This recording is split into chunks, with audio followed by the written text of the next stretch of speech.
security, and stability in Ethiopia. The 4-day senior commanders meeting was facilitated by the AU High Representative for the Horn of Africa and former President of the Federal Republic of Nigeria, His Excellency Olusegun Obasanjo, together with AU high-level panel members, former President of Kenya, His Excellency Uhuru Kenyatta, and Her Excellency Madam Pumzile Mlambo, former Deputy President of the Republic of South Africa and member of the African Union Panel of the Y. The African Union Commission expresses appreciation to the government and people of the Republic of Kenya for hosting this senior commanders meeting, a demonstration of the continent's commitment to the African Union's agenda of silencing guns in Africa. The African Union Commission further wishes to acknowledge the support of the Intergovernmental Authority on Development, IGAD, the United Nations, the United States of America, and the African Development Bank. And thank you.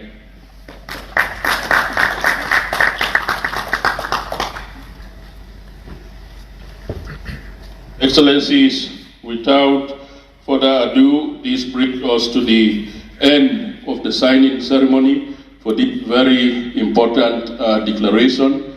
The two members, President Obasanjo and President Uhuru Kenyatta, will take questions from the media, and I think we'll limit those questions to no more than 3 for the purposes of this occasion. And the questions will be directed to the two panel members, President Obasanjo and President Kenyatta. Yes, I see my sister, and if you can identify yourself, and if you wish to direct the question to any of the panel members, you may wish to do so. Thank you. Thank you very much. My name is Ansoy from the BBC. I have 2 quick questions. First of all, when can the humanitarian aid start moving? Tomorrow? And 2, are there going to be any consequences for perpetrators of killings and displacements? The people have suffered untold suffering throughout this war. I haven't heard anything about consequences for the perpetrators. Thank you, Anne. President Obasanjo, or President Kenyatta.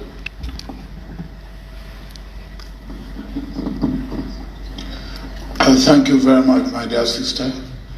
And what I will do is really have a bit of division of labor. I will take your first question and leave my brother, President Uhuru, to deal with the second question. And I will say to your question about when humanitarian access will begin, in fact, it should have begun yesterday. And as you will have heard from the statement read to you, and indeed from the signed declaration by the 2 senior field commanders, there will be with immediate effect unhindered humanitarian access. As we sit down here and meet here and talk here, there are people in affected areas of Ethiopia, particularly in Tigray, in Afar, in Amhara, that are dying of lack of humanitarian access. Medicine, there are even those who have been injured in the war front who needed attention and medicine and medical attention, who are denied because of lack of humanitarian access. And this cannot continue. So with immediate effect, the humanitarian access will resume. Over a period of about 5 months, we did very well before the outbreak of the latest violence. And we believe we can do as well as we have done in the past. And we have assurance that the humanitarian supplies are there.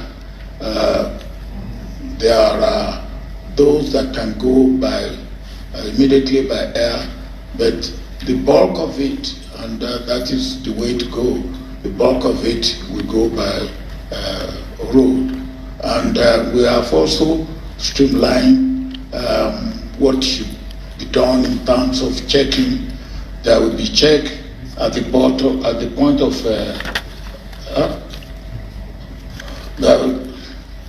because you are always pulling my legs. I thought you are pulling it again.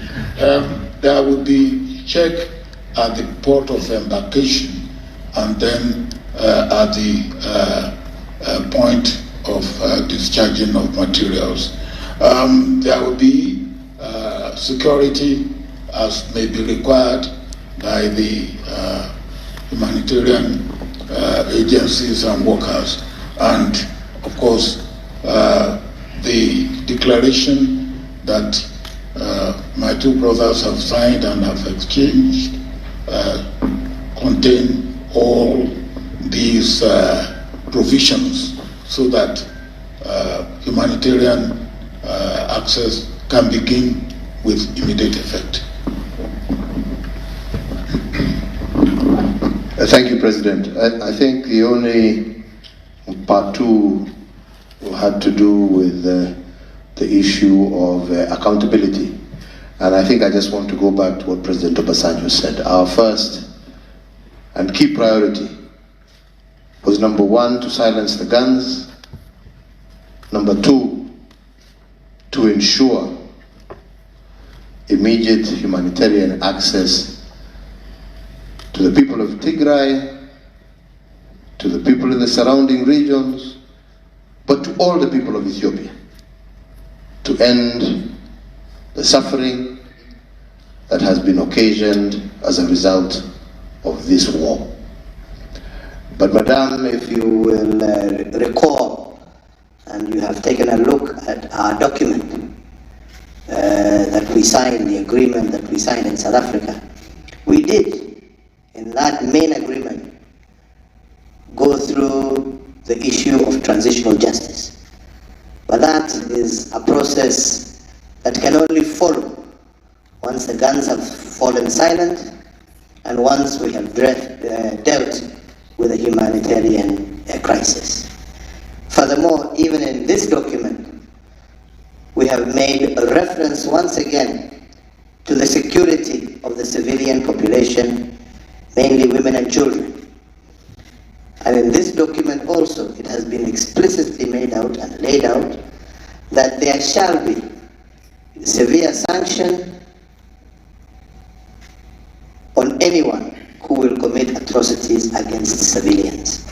So we are cognizant of that fact, but we must begin where we must begin. And the first point of call is silencing the guns and ensuring immediate access to humanitarian requirements for the people of Ethiopia. The rest shall follow through as part of the political process, as part of the healing process that must take place within Ethiopia. Thank you, Mr. President. Yes, the gentleman at the back there. My name is Robert from SABC. Eritrea has been accused of being part of this war, have they participated in this cause? Thank you. Can we take there is a third question and then we conclude this segment?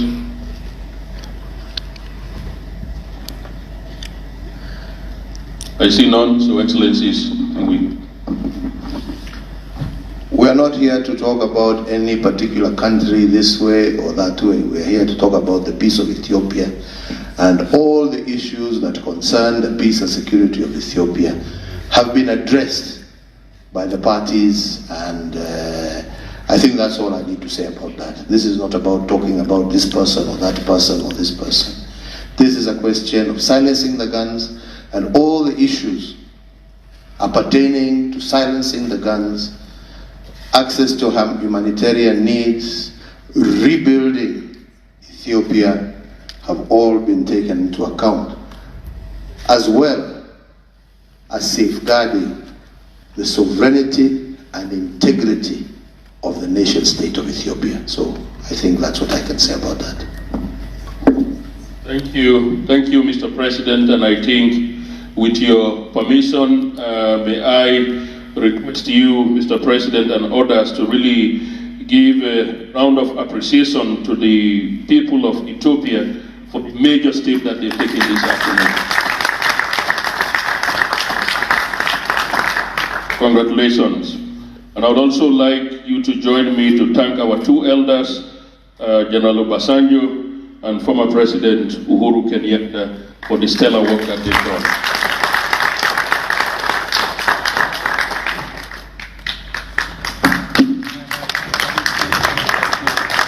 Thank you. Thank you.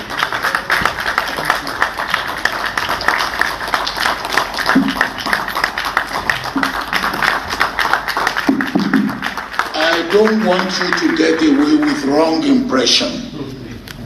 Both President Uhuru Kenyatta and the director refer to me as general. Now, when I'm doing this type of job, I'm not general. It's only my political opponents that refer to me as general.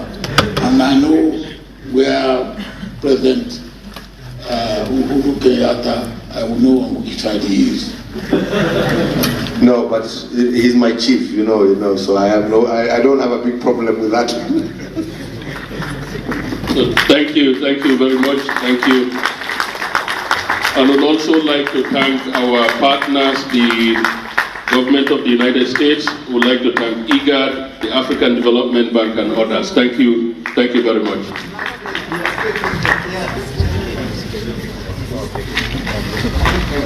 Well done. Thanks so much.